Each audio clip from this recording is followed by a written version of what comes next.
자, 오늘 이야기 나누실 분은 이현주 변호사와 권영철 CBS 대기자님입니다. 안녕하세요. 안녕하세요. 네, 서초의 봄 시간인데요. 검찰과 법원 이야기를 중점적으로 나눠보는 시간입니다. 이번 주에도 역시 저희가 이종섭 대사에 관한 이야기를 나눠보려고 하는데요. 이종섭 대사가 귀국은 했습니다. 귀국은 했는데요. 이 귀국 과정을 보면은 새벽 비행기가 아닌 싱가포르를 경유해 가지고 오전 9시가 넘어서 귀국했어요. 해석하자면은 꼭 오고 싶지 않았다. 뭐 이런 느낌도 주는 것 같은데, 자, 취재진들까지 따돌렸어요. 이거 결국은 대충 어떻게 무마하려고 하는 그런 상황 아닌가라는 의심이 들거든요. 두 분은 어떻게 보셨나요? 네. 네, 일단 너무나 석연치 않죠. 왜냐하면은 이렇게 해외에 있는 공관장을 불러들일 때는 정상적인 회의였다면 회의 안건이 정해져 있고 회의 장소, 참석자 다 정해져 있고 이런 책임 있는 사람을 부를 때는 결국 당신이 책임질 테니까 와서 도장 찍어라라는 얘기고, 실무자 간에 다 협의를 만들어주죠.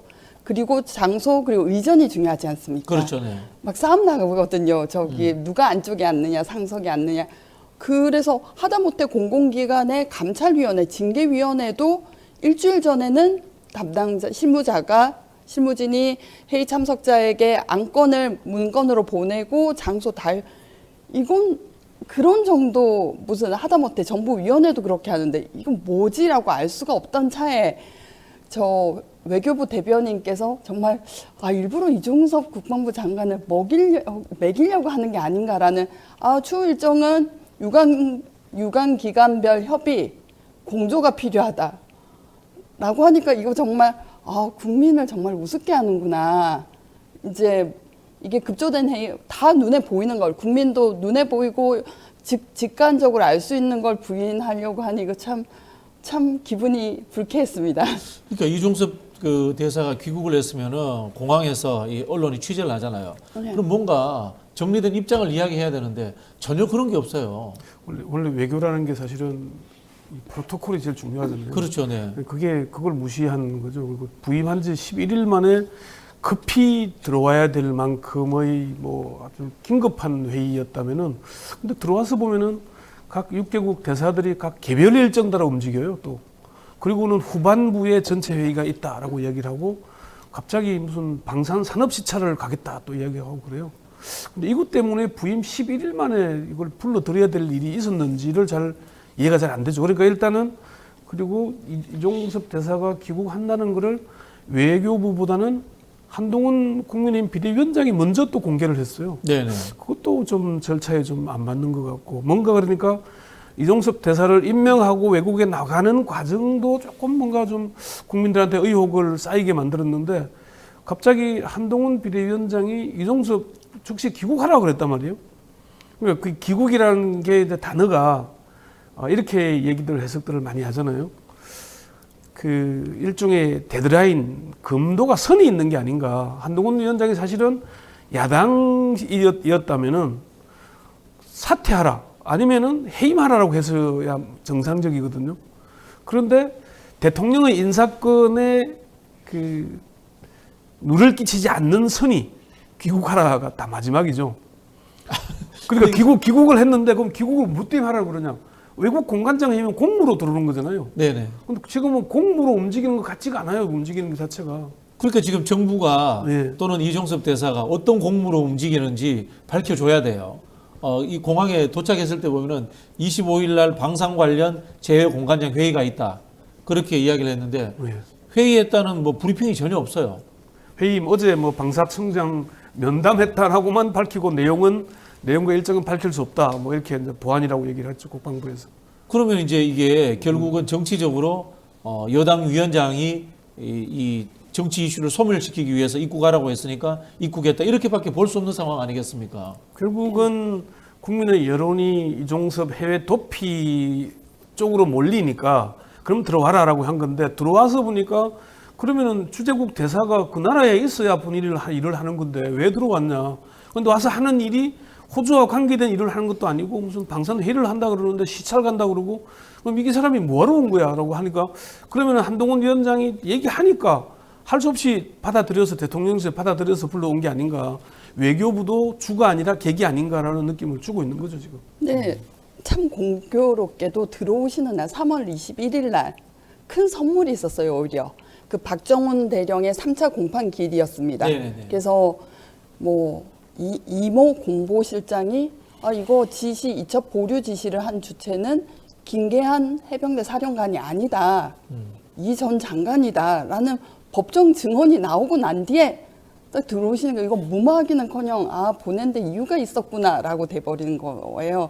그래서 지금 이게 군사법원 뭐 군검찰하고 뭔가 사실 이게 어떻게 보조를 맞출 수도 없었고 정교하게 짤 수도 없었던 게 말입니다. 첫째는 이첩 보류 지시를 했습니다. 근데 이첩 보류 지시를 항명했다는 이유로 이제 기소가 되신 건데 공소장에 보면은 그 명령을 내린 주체를 이종섭 장관이 아니라 김계환 해병대 사령관으로 나와 있어요. 그러면 이게 의문이 드는 것은 이게 박정훈 대령이 더 중대하게 되려면은 뭐 사령관 지시를 명령을 불이행한 것보다 장관 명령을 불이행한 게 더 크고 그렇죠. 왜 공소장에 그걸 못 썼을까? 네. 그리고 김계한 사령관도 자기가 얘기해요. 이거 나한테 나중에 내가 지시한 걸로 뒤집어 씌울 것 같다. 뭐 이런 여러 가지 잡음이 있던 차에 그래서 공소장을 보고 첫 번째 드는 의문은 이게 정당한 지시면은 지시를 한 주체를 정확하게 명시하지 왜 이렇게 중간에서 잘라 먹었을까? 몸통을 감춘 게 아닐까라는 의문이 들던 차에 3월 22일 3차 공판 기일이었습니다. 이윤세 공보실장이 나와서 최종 명령을 내린 사람은 이전 장관이다라고 법정 증언을 해버려요. 그래서 이게 오히려 귀국 선물이 된 거죠.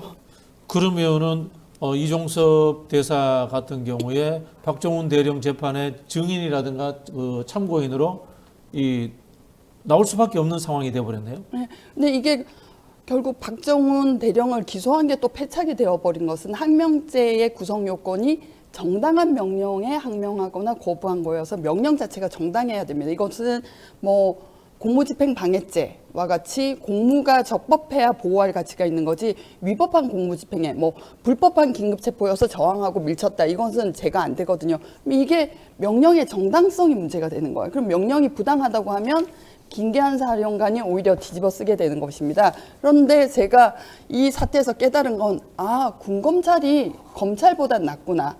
왜냐하면은 명예를 중요시하잖아요.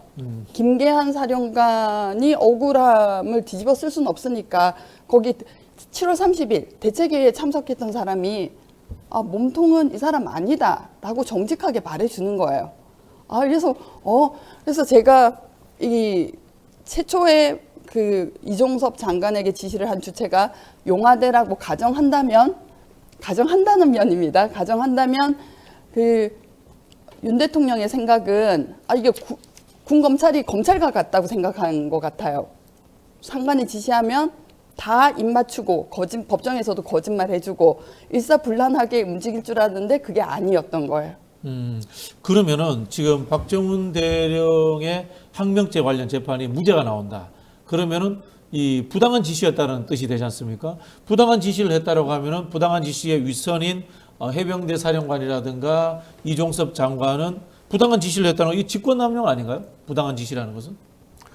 그게 직권 행사할 수 있는 권한을 직권남용이 적용될 수가 있죠. 네네네. 그거는 이제 좀 더 상황을 지켜봐야 되는데 아직도 재판에서 이종섭 장관을 증인으로 채택하지는 않았잖아요, 지금. 네. 근데 신청은 한 상태이기 때문에 그건 좀 더 봐야 되는 상황이고 어쨌건 지금 이종섭 대사가 귀국한 자체가 필요에 의해서 공무에 의해서라기보다는 지금 국민의힘이나 이렇게 주장하는 바를 보면은 왜 들어왔는데 왜 수사 안 하냐? 사실은 들어오는 거는 공무상 들어온 거예요, 지금. 방산회의라는. 앞뒤가 말이 안 맞네요. 네, 한동훈 비대위원장의 비난은. 그렇죠. 본인이 귀국하라 그래서 귀국했으니까 그걸 가지고 설명을 하는데 저 사람이 들어온 것은 공수처 수사나 재판과는 아무런 관계없이 들어온 겁니다. 그런데 공수처 보고 왜 수사 안 하냐 그래요. 왜 준비가 안 돼 있냐고 정치질을 하냐고 따진단 말입니다. 그럼 그 앞뒤가 좀 안 맞잖아요. 그러니까 뭔가가 단추를 끼는데 위에 단추가 잘못 끼다 보니까 밑으로 줄줄이 지금 어긋나고 있는 거예요. 그게 지금 드러나고 있는 거죠, 지금. 정리해 보면은 말씀하시죠. 먼저. 예, 또 직권남용죄는 제가 참 그 이종섭 전 장관한테 안타까운 말씀을 표하는데 결국 앞에서 도둑 입국을 하신 것도 이유가 있다고 생각해요. 왜냐면은 이렇게 법을 모르시니까 네. 법조인이 보기에는 굉장히 위험한 발언을 하시는 거예요. 그러니까 나는 수사 권한이 없어서 지시를 하더라도 직권남용이 안 된다라고 하는데 이건 그럼 내가 지시를 했다는 건 인정한 바탕 위에 법리적으로 제가 안 된다고 네. 하는 거잖아요. 이것은 법원의 입장입니다. 직권남용이란 건 쉽게 말씀드리면 뭐냐면 외견상으로는 공무상 지시인 것 같은데 실질적으로는 사익을 위해서 사적 목적을 위해서 직권의 옷을 입힌 그런 죄를 말하는 거고 그래서 법원에 확립된 판례가 뭐냐면은 사법농단을 통해서 한 게 직권이라는 게 우선 있고 이걸 넘어서야 된다. 아예 직권이 없으면 직권 남용이 안 된다라는 게 입장이에요. 그래서 뭐 양승태 대법원장이 다 무죄가 난 그게 재판관은 독립돼 있고 재판부도 독립돼 있고 재판에 대해서 왈가왈부할 수 없다. 권한이 없는데 한마디 했다고 이게 직권남용인가? 우리는 이해할 수는 없죠. 직권이 없는데 근데 사실상은 수용할 수밖에 없는 그런 지위에 있는 사람이 명령하면 그게 더 나쁜 것 같잖아요. 어쨌든 이건데 제 생각에는 이건 저의 내피셜입니다. 자기도 불안하니까 변호사하고 상담을 한 거예요. 네. 변호사가 그렇게 얘기하니 이거 기억이 나서 그 말을 툭 던지신 것 같은데 문제는 직권이 없는 사람도 직권이 있는 사람과 함께 공범이 될 수 있습니다. 그래서 유재훈 법무관리관이라든지 그러니까 뭐 이첩을 하되 그러니까 박정훈 대령이 강경하니까 이첩을 하되 그러면은 피의자는 특정하지 말아라. 그냥 사실에 관한 보고서만 넘겨라. 그래서 본인이 직권이 없더라도 상관없다. 공범이 될 수 있다. 그래서 최순실도 직권남용이 처벌되는 게 민간인이지만 직권이 있는 사람하고 공범이기 때문에. 네, 박근혜 그래서 대통령과의 관계 속에서. 그래서 제가 이종섭 장관을 왜 도피시키려고 하는 가 제가 이해가 된 거예요. 법조인이 아니시고 이렇게 툭툭 던지는 말들이 위험한 발언을 하시는 거예요. 그래서 제가 이해가 되네요.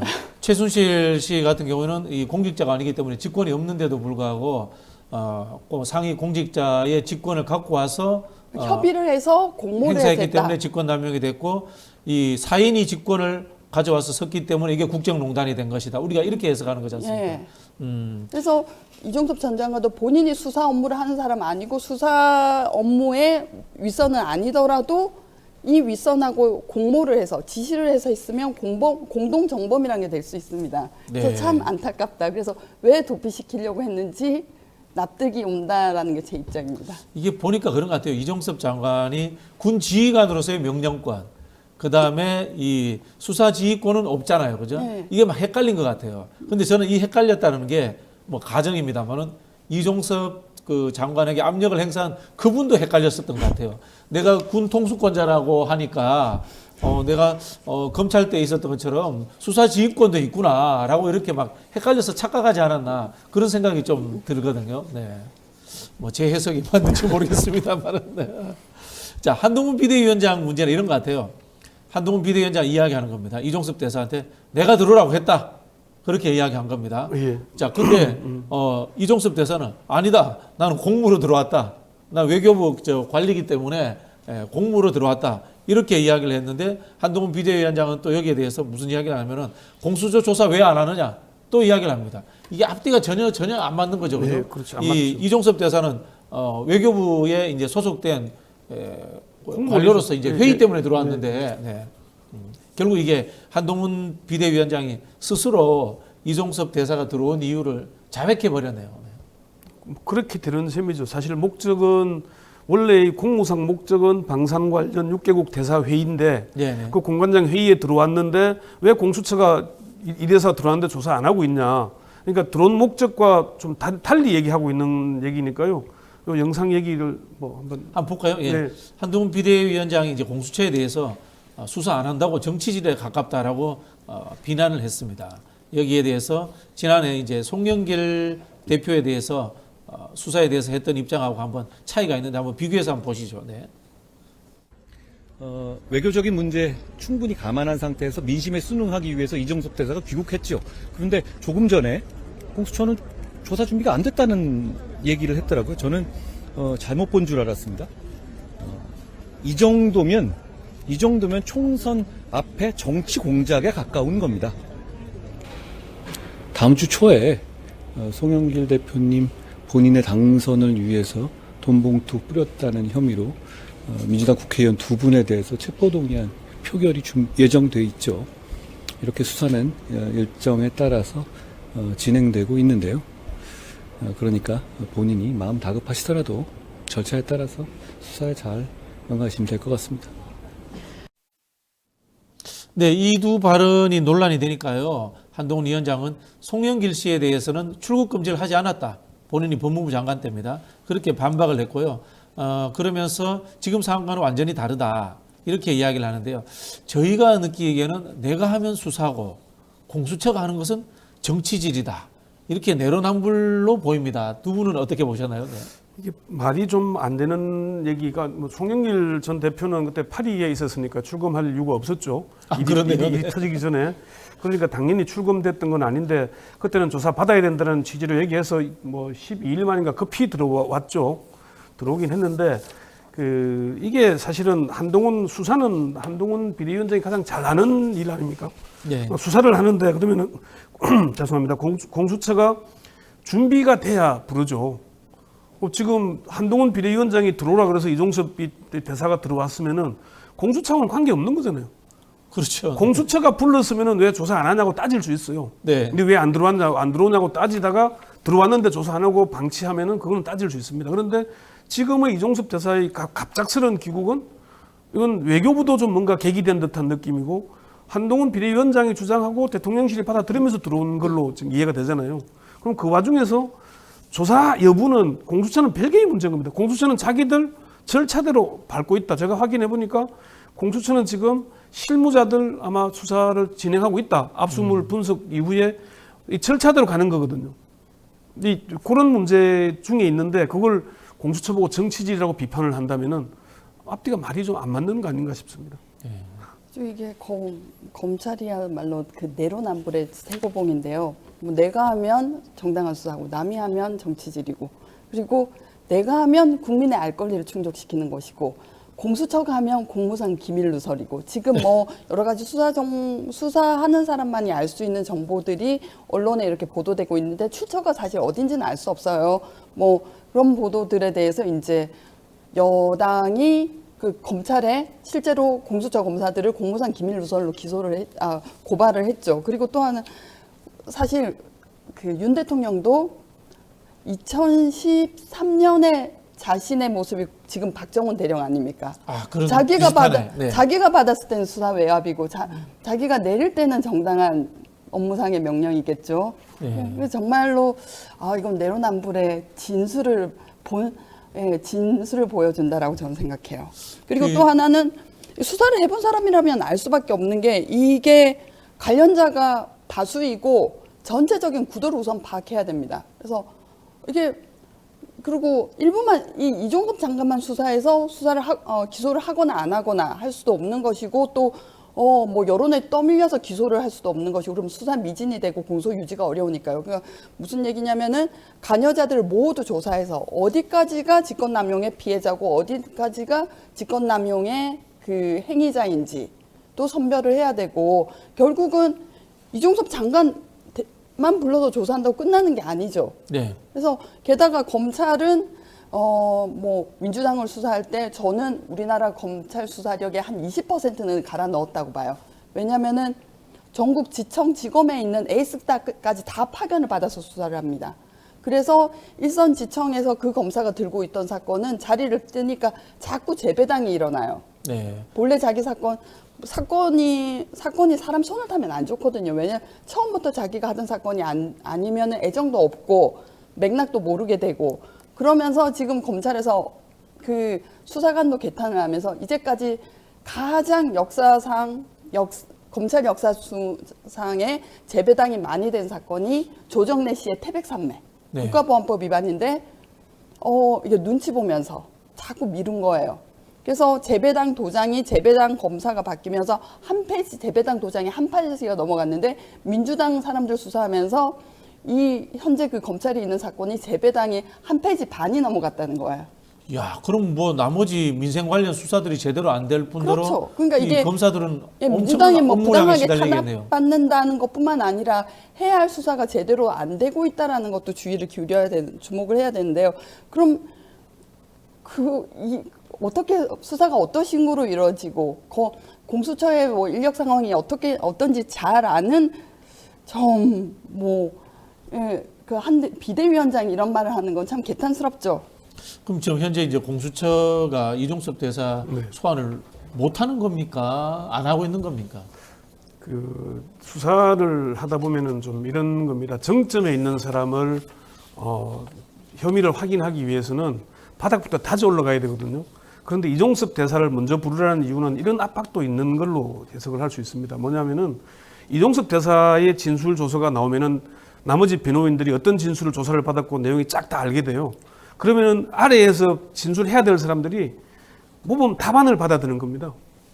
이종섭 대사의 진술에 맞춰서 진술하게 되는 겁니다. 그러면은 공수처가 수사하고 있는 수사가 불발될 가능성이 높아지는 거죠. 혐의 입증이 잘 안 되게 되지 않겠습니까? 그 점을 노리는 건지도 모르십니다, 사실은. 그러니까 이종섭 외견상으로는 이종섭 대사가 들어왔으니까 너가 빨리 조사해라. 조사해서 빨리 마무리하라는 압박이 될 수도 있고요. 사실은 대통령실에서 공수처 조사하라 마라 하는 걸 제가 지난번에 말씀드렸지만은 공수처법 위반이 되는 겁니다. 의견 제시도 못하게 돼 있거든요. 대통령이나 대통령실 관계자들은. 그런데 지금 여당 대표가 왜 너 수사 안 하냐, 정치질 하냐고 비판하는 자체도 사실은 정치적인 압박이 되고 있지 않겠습니까? 그럼 지금 공수처가 이종섭 대사를 소환하지 않는 것은 수사 절차상 아직 준비가 덜 됐기 때문이다. 이렇게 봐야 되는 거죠.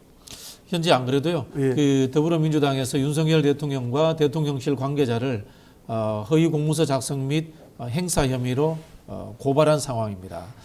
자, 이 주제는 여기에서 정리하고 우리가 다른 주제가 또 중요한 게 있어서 한번 넘어가 보겠습니다. 네, 네. 조국혁신당 조국 대표가 2021년 건입니다. 윤석열 검찰총장 시절에 검찰의 민간인 불법 사찰이 있었다라는 의혹을 제기하면서 윤석열 대통령과 전형직 검찰 간부들을 개인정보보호법 위반 등으로 공수처에 고발을 했습니다. 자, 이 내용에 대해서 두 분이 좀 이야기를 좀 해주시죠. 네.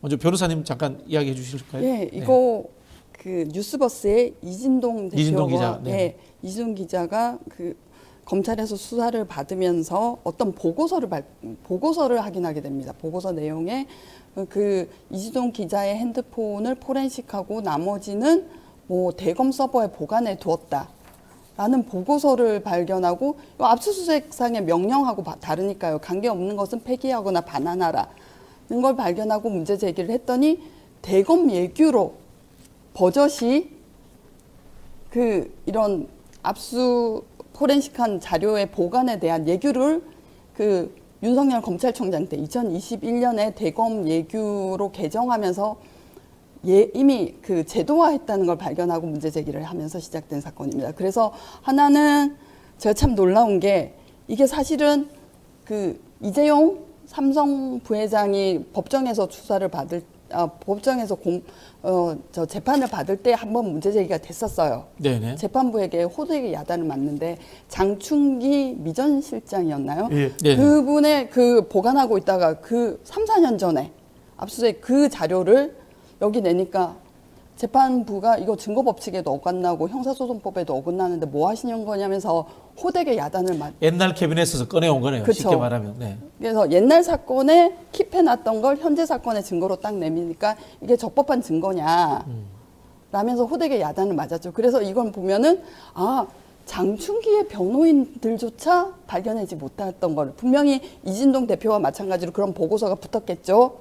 그러니까 자료를 어떻게 관리했는지 기록이 남아야 되니까 그걸 이진동 대표는 본 거를 이진동 훨씬 뭐 수임료도 굉장히 뭐 천문학적인 액수를 받았을 거라고 저는 짐작을 하는데 장충기 그 미전실 실장의 변호인들은 못 본 거. 봤는데 이진동 대표는 봤다. 참 훌륭하시다. 그러니까 좀 이런 거죠. 옛날에 특수수사를 하면은 기업체 압수수색을 하잖아요. 압수수색을 하면은 그러니까 A 범죄와 관련된 것만 가지고 와야 되거든요. 네. 그런데 통째 서류를 다 가져와요.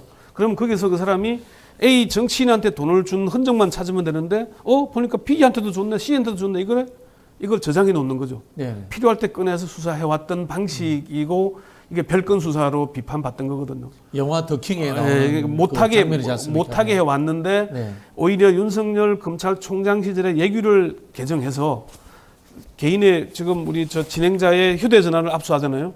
그럼 필요한 그 부분만 딱 가져가게끔 돼 있는데 전체를 다 저장해버리는 거죠. 관행적으로 나쁜 관행으로 해왔던 것을 예. 예규를 만들어 가지고 예. 이제는 규정에 의해서 할 수 있도록 만들었다. 그렇죠. 근데 이 예규라는 것이 개인정보법을 위반하는 거다. 개인정보법, 형사소송법, 영장을 내어준 권한 범위 이거 다 위반하는 그러니까 거죠. 이제 사실은 이게 사찰 그러면 우리가 뭔가 뒷조사하고 쫓아다니고 이렇게 이해를 하는데 지금은 그런 게 아니고 관계 없는 걸 이 서버에 저장하고 있는 자체가 사찰이다, 민간인 사찰이다 이렇게 주장해서 이제 윤석열 당시의 검찰총장, 그다음 검찰총장, 지금 검찰총장까지 다 고발 대상에 들어가 있는 겁니다. 어떻게 이야기하면은 사찰의 합법화를 추진하려고 했다. 뭐 이렇게 근데 해석도 이거 가능하네요. 검찰의 방식인 것이 네. 이문정 검사가 집중관리 검사로 선정돼서 불이익을 입었다라는 걸로 승소를 했는데요. 그때도 집중관리 검사 대상 관리에 관한 예규라는 게 있습니다. 네. 예, 대검은 우리가 예규를 만들면 합법화되는 걸로 생각해요. 본인들이 만들면 법이 됩니까, 그게? 그러니까 저도 그 마인드가 그 행동 방식을 보면 사실은 예규는 행정청 내부의 사무처리 지침이지 그 상위법인 법률, 헌법에 우선할 수가 없는 거거든요. 아니, 사무처리 지침이 헌법과 법률을 위반하면은 이거는 범죄 행위 아닌가요? 그런데 검사들의 생각은 근데 법을 적용하고 해석하는 권한은 우리에게 있으니까 우리가 예규를 만들면 합법 행위가 된다고 여긴지 않나라고 저는 그러니까 생각해요. 어느 정권이든 간에 법 개정이 국회에서 잘 안 되니까 시행령 정치를 하거나 이제 규정 규칙 같은 걸로 정치를 하려고 그러잖아요. 이제 그런 문제가 발생하게 되는 거죠. 그래서 지금 이 문제는 사실은 간단한 문제가 아닌 게 그동안에 그 과거에 우리가 X파일도 이제 도청하고 네네. 이런 게 사실 사찰의 전형적인 거잖아요. 그런데 지금은 다른 방식, 압수물을 통해서 이 디지털 기기에 담겨 있는 정보들을 다 압수해서 그 필요한 걸 쓰게 되는 이런 부분이 이제 드러난 거니까 이게 좀 상당히 파장이 커질 것 같습니다. 네, 그리고 마지막으로 말씀드린 이게 사실은 뭐 디지털화돼 있었고 그게 발각된 것뿐이지 그 이전에도 쭉 이래 왔었어요. 사실 한명숙 전 총리 2차 사건, 한만호 씨를 네네. 어떻게 발굴하냐면은 한명숙 전 총리 1차 사건이 있지 않았습니까? 1차 사건에서 그 총리 공간 방명록을 압수해 오는데 거기서 기업인들 중에 지금 구치소에 뭐 경제 관련 범죄로 수감되어 있는 사람들을 뽑아서 이제 그 작업을 한 거죠. 그런 식으로 많이 활용돼 왔습니다. 그러니까 가장 대표적인 별건 수사를 보자면은 우리가 노무현 전 대통령 수사하기 전에 박연차 태광그룹은 네네. 국세청이 털잖아요. 네. 그 노트를 그 비서의 노트를 가져가서 그 노트를 가지고 돈 준 사람들을 찾아가지고 수사를 하게 되는 거거든요. 별건 중에 별건이잖아요. 검찰이 압수한 것도 아니고 국세청이 압수한 근거를 가지고 추적에 들어갔거든요. 이런 식의 수사를 못하게 제도화했는데도 불구하고 대검 예규로 만들어 가지고 이렇게 디지털 정보를 저장하고 관리해 왔다는 것은 이건 앞으로 좀 큰 파장이 일 수 있는 사안이 아닌가 그렇게 봐지고요.